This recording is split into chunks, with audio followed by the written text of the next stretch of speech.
नमस्कार दोस्तों, Bharat education centre YouTube channel पर आपका स्वागत है। हम पढ़ रहे हैं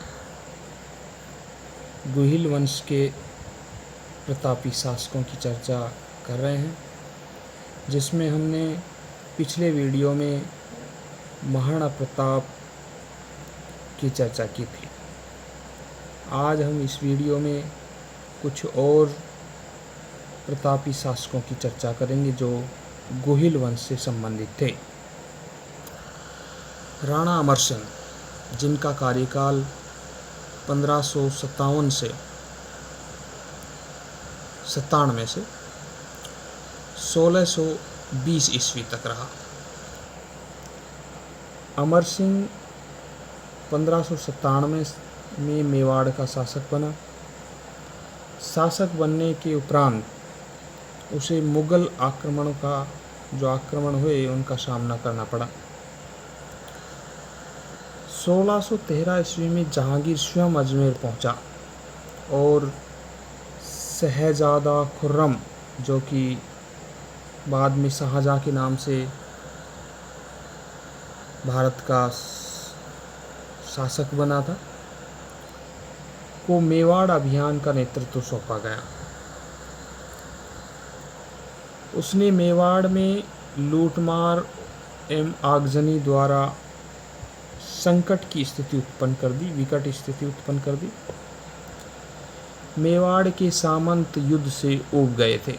जो सामंत सरदार हुआ करते थे मेवाड़ के, वो युद्धों से ऊब चुके थे।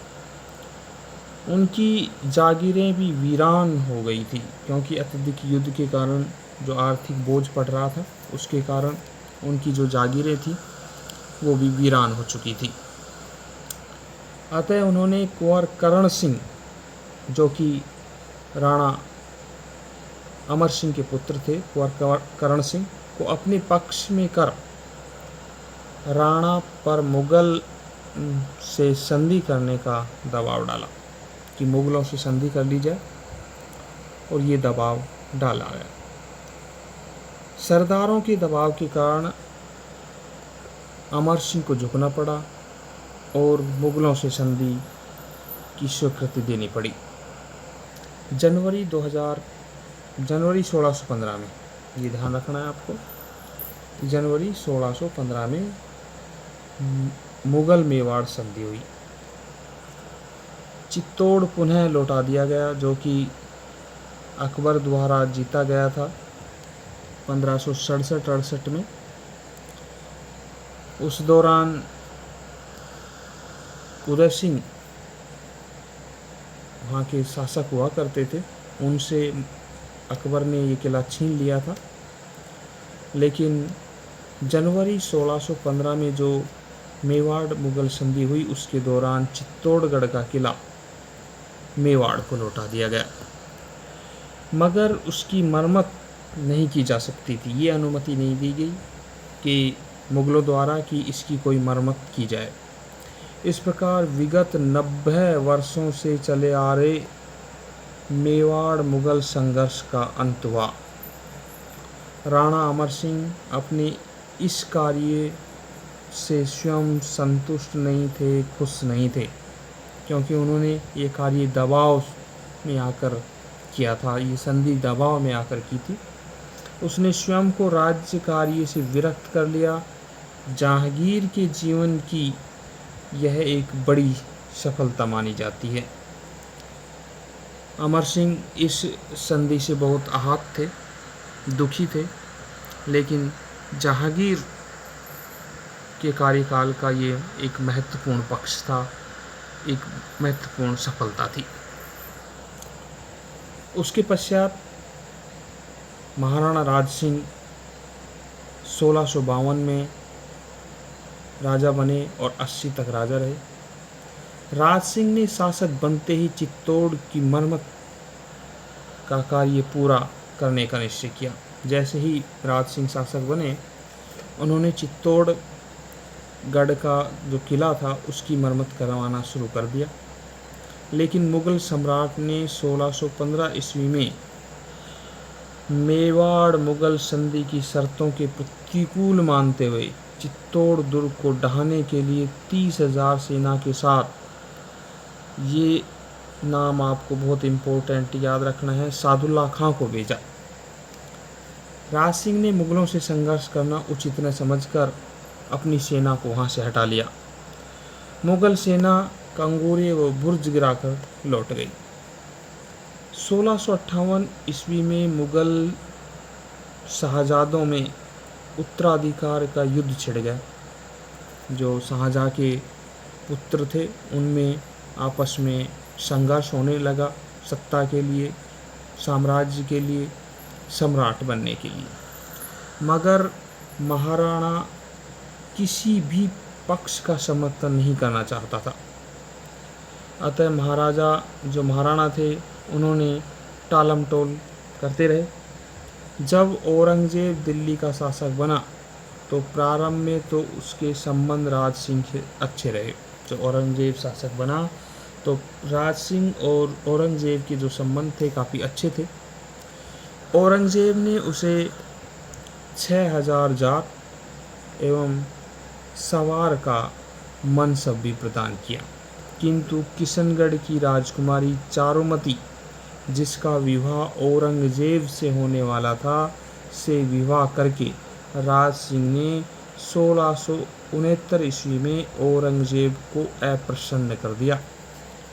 जो कि किशनगढ़ की जो राजकुमारी चारुमती थी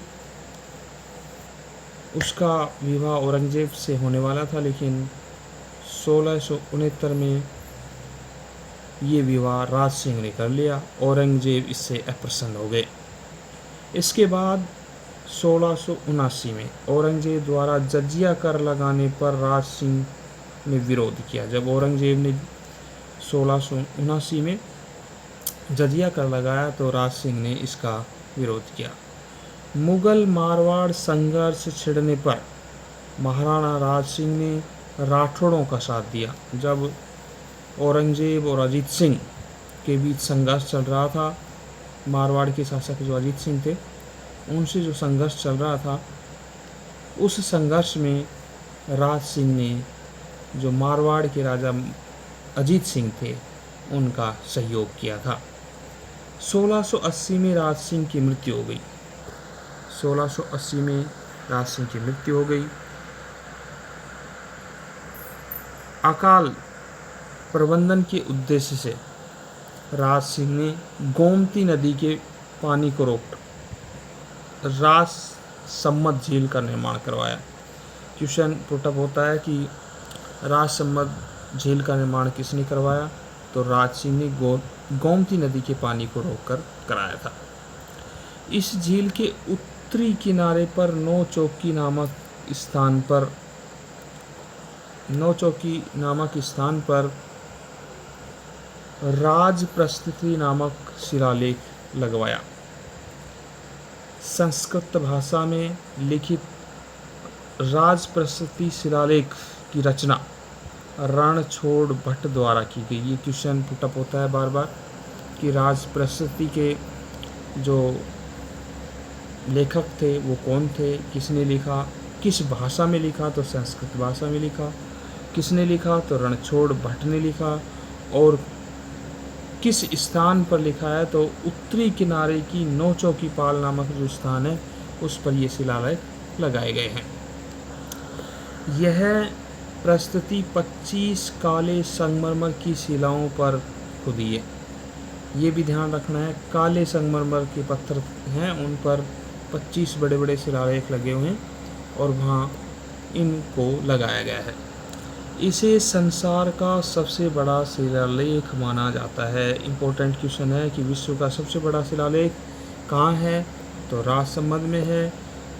किस नदी के किस झील के किनारे है, तो नदी की भी बात कर लेते हैं, गोमती नदी की। और झील की बात करें तो राजसमंद झील। और प्रस्तुति का नाम अगर पूछा जाए तो राज प्रस्तुति। ठीक है। मारवाड़ का राठौड़ वंश एवं इस वंश के प्रतापी शासकों की चर्चा हम नेक्स्ट वीडियो में करेंगे। आज का वीडियो आपको कैसा लगा, आज जानकारी कैसी लगी, वीडियो को लाइक, यूट्यूब चैनल को सब्सक्राइब ज़रूर करें। धन्यवाद।